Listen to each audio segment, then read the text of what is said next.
handful of pressures. And a handful of pressures. So, and that sack, by the way, you guys just mentioned it. Didn't you just talk about it? Where it's a game saving. I can't believe he was behind the line of scrimmage. Like they're counting that as the sack, and I was like, he got a sack? I thought that was just over the line of scrimmage. But anyway, same area. Yeah. I don't get how it's a sack. The ball was past the line. He was clearly running. I know it was a passing play, and if it's a passing play and you get sacked behind the line of scrimmage, it counts as a sack. So I don't know. The reception was kind of dull when he came back. They didn't do anything for him. Didn't hear a lot of boos, didn't hear a lot of cheers. Nope. It was very, very boring. There's nothing to report on that. Well, you hear Jerry's comments. Well, I love it. You know why? I love his comments. Yeah. He said, "Hey, listen, Mike is a great I'm going to paraphrase. Yeah. Mike is a great player, and he's a wonderful player, and he's going to make his plays and all these things. But there are ways to stop Micah, and we know those ways. And for the last 4 years, we didn't go to a Super Bowl, and Micah didn't bring us to the Super Bowls, but there are different formations that we're going to throw at him. And you know what? He insinuated that he wasn't that great stopping the run, is what pretty much what he was insinuating was Micah could rush a passer, but can't stop the run. Yeah, I definitely miss Micah. I mean, it sucks seeing him in a Green Bay uniform in person. Didn't enjoy that at all. I saw him come out of the tunnel when he came out, and it's just like as a fan, as a Cowboy fan, you miss him. You'd be like, why is he on our team anymore? Your heart sinks a little. I know one player doesn't bring you to a Super Bowl, and I agree with Jerry Jones. I agree with what you're saying, Joe. But I would be lying to everybody here that's saying I don't miss him. I do miss him because yesterday, until the end of the game, we had no pressure on Jordan Love. He had all day to throw, and that concerns me going on to the season. I know that Sam Williams got to step up, Fowler's got to step up. Iraku's got to step up. All those guys got to get to the quarterback quicker. We are letting him run around and make plays. On that third down play, he had all day to throw. These things cannot happen on the defensive side. Now, I don't know. I definitely miss Parsons. Seeing him talk to Diggs after the game and all the players, you could see that he misses some of these Cowboys. I was just going to bring that up. And this is kind of the cool thing with our seats and being right on the field is Diggs and Parsons exchanged shirts. Oh, they went soccer style on so us, they, huh? they exchanged shirts. They signed each other's shirt or whatever. But you can almost see, like, we're that close.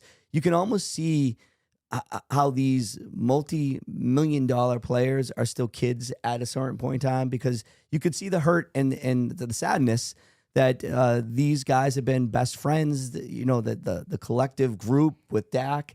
And it was sad. I think there was a sense of sadness with Micah Parsons. You can see it right on the field. It was interesting. After the game, Dak and Parsons had a little heart-to-heart, and Parsons said, "I always believe in you. You're always gonna be my boy, kind of thing, forever." And he said something like, "You were killing it today with those quick passes." Like, he gave him like a compliment right after the game, and Dak is going, "Yeah."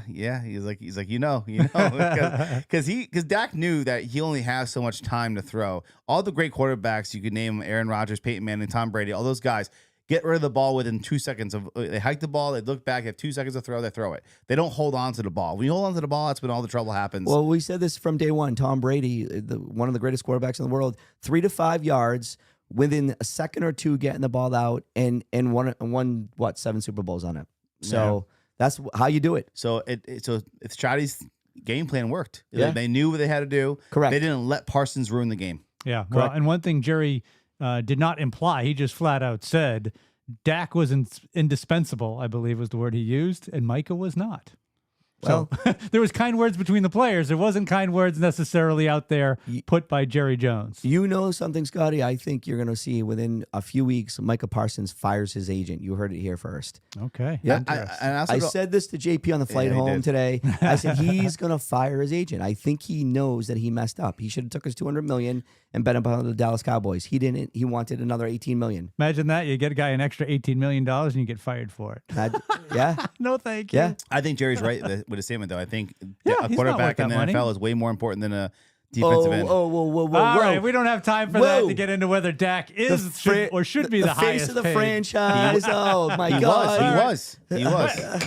I'm bringing out the gavel. next week. We do not have time. I'm noting this right now. All right, make a note of that. All right. Well, while I've taken the moment to stop the conversation, I want to thank you all for tuning in, whether you're listening or watching us on YouTube or listening on Spotify or any of the other platforms. We're everywhere. Wherever your podcasts are, that's where we are. So please subscribe, like, follow us. We are here every week with your Cowboys news, information, and opinions. And apparently, we got some more opinions coming next week regarding Dak Prescott. So make sure you tune back into us and comment down below. Let's keep the conversation going long after this record is over.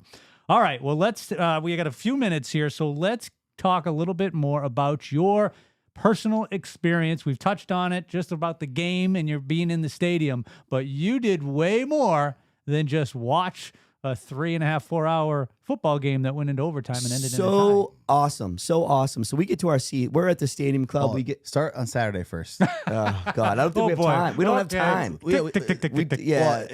Go ahead. You start Saturday. Quick version, Cliff Notes version. Quick. So Saturday we got to go on the field, and you can check out the video out on YouTube and TikTok. We got to do a little pregame, video on the field. AT&T. It was amazing. It was so cool. I felt like a kid being out there, and we got to throw the football around, throw some touchdown passes in the end zone. Caught that on video. And then Sunday was the big day, which is why this is amazing. So Joe, you can take it away. So we get to the Stadium Club. I usually meet up with a couple that I've become very friends with. Kyle and my friend, his wife Kathy, wonderful, wonderful people. Shout out to the Days. And so we're meet at the Stadium Club, and we're in there, and we said, hey, let's go down and get our field bracelets, like our on-field passes. So we went down to the stadium, Miller Lighthouse Club. We get our passes, and we're all set. And we go to our seats. Well, we're sitting in our seats, and these two women are sitting in front of us. And I know they don't own the seats. There's an attorney that owns those 4 seats right in front of me, row 2, C110. And she had turned around because there was a group of guys there that they looked like she labeled them as SMU brats, like these entitled little SMU brats or whatever. And they were like, not being obnoxious, but having fun. So we laughed. They made a joke with us, and we laughed. So we're watching the game, and they can see how passionate we are. She turns around and says, hey, I see you're in the field club, and I see your Stadium Club. She said, did you ever get into the Owners Club? And I said, I know. I don't even know where the Owners Club is.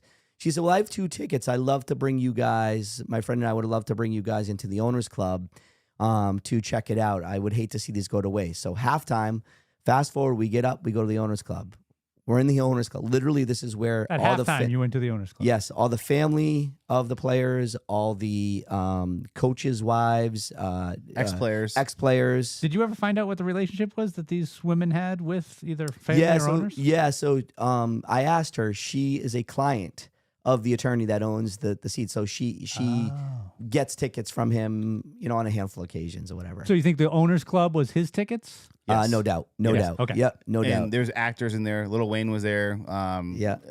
With his Packers gear.